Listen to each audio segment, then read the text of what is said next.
Stephanie Clifford, who performs naked in online videos under the name Stormy Daniels, went on CBS's 60 Minutes over the weekend. The ratings were huge. They spiked 111% during the interview. That, of course, was the whole point of the exercise. Clifford alleges that 12 years ago she had a one-day affair with Donald Trump. The White House denies this, though only half-heartedly. Cable news has been talking pretty much about nothing since, other than Stormy Daniels. So what do you make of this? Well, even if you assume the story is basically true, and you might, you still have to wonder why it matters. If you're a Trump supporter, you're probably not so surprised. You knew exactly who Donald Trump was when you voted for him. But you did it anyway because you understood the only options were people who hated you. If you're a committed Trump opponent, and pretty much everyone in the press is Stormy Daniels really the best you can do? If you're looking for a new reason to be mad at the president, I don't know, how about the budget deal he signed on Friday?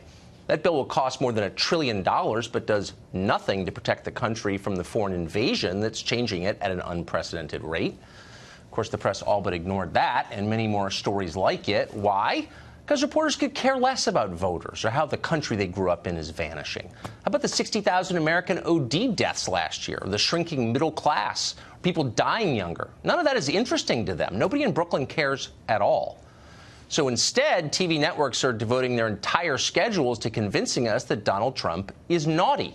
Because apparently Americans had no idea that Donald Trump had an outlandish personal life. It's not like he bragged about it in detail on Howard Stern a dozen times or anything, or got caught uttering vulgarities on the Access Hollywood tape. The rest of us are stunned. In related news, by the way, Chris Christie was cited yesterday eating a Snickers bar.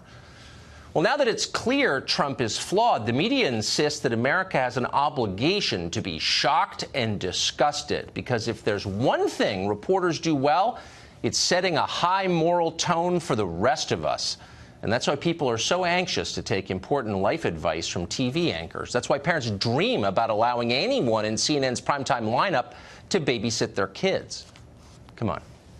What's actually more shocking and disgusting? Is it Trump's personal life, weird as it may be? Or is it the mindlessness, the hypocrisy, the dishonesty of your average TV anchor?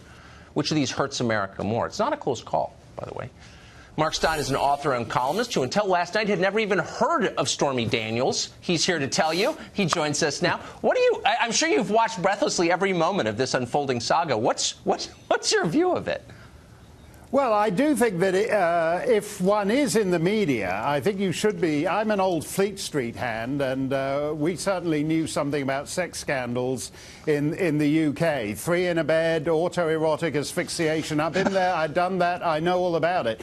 And so when this thing started, and Tucker, you may have seen Anderson Cooper asking rather explicitly about the mechanics of the act, and I was thinking, oh, this is an actual sex scandal. I'll go and make myself a nice cup of tea and come back and settle down with it. I came back, and there's some pasty bloke called Trevor, which isn't even an American name. I don't know what kind of self-respecting, red-blooded American is called Trevor, but he used to be with the Federal Election Commission, and he's saying that Trump's lawyer may have committed a campaign election crime by giving Stormy Daniels $130,000. I'm thinking, my God, is there anything in this country that can't be turned into a federal regulatory infraction? I was just settling down for a nice sex scandal, and apparently it's a campaign finance infraction after all. And just to tie it all into that spending bill, as you mentioned a moment ago,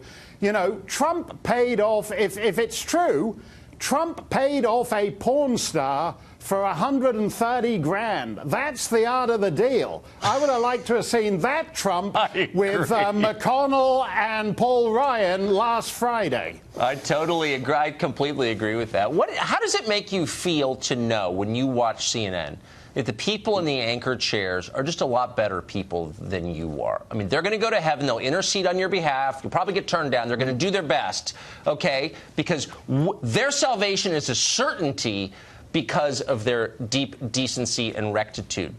How do you feel when they send that message to you?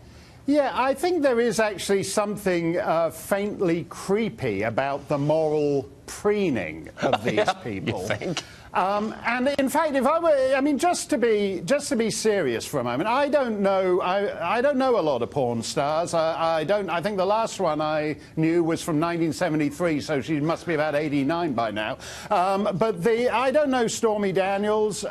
She seems a perfectly pleasant person. I'll make a bet. She's a useful vessel to CNN and the others, and in 2 years' time, she's going to be broke and wondering what happened to all the fancy media interest and the smarmy lawyer. You know, it's Stormy and Smarmy, the particularly reptilian, oleaginous lawyers into whose hands she's fallen. The public interest in this is that John Edwards, who also is smarmy and oleaginous, when he was running for president, got into this mess. The Department of Justice's argument then was that John Edwards' family image was part of his political image, so therefore his family man image was regulated by federal campaign finance laws. As you said, Trump's the opposite. He's Howard Stern. He's showgirls. He's got more ex-wives than the previous 44 presidents combined and doubled. And so he does not have a family man image that falls within federal regulation. This thing's going nowhere. It's a dud. It's a bust. And Anderson Cooper may be turned on by it, but nobody else is. It would be interesting to know if the press understands why Trump got elected. I bet there's not a single person who voted for Trump on the basis of his personal life. Just a guess. Mark, absolutely. Great to see you. Thanks a lot, Tucker. Thank you.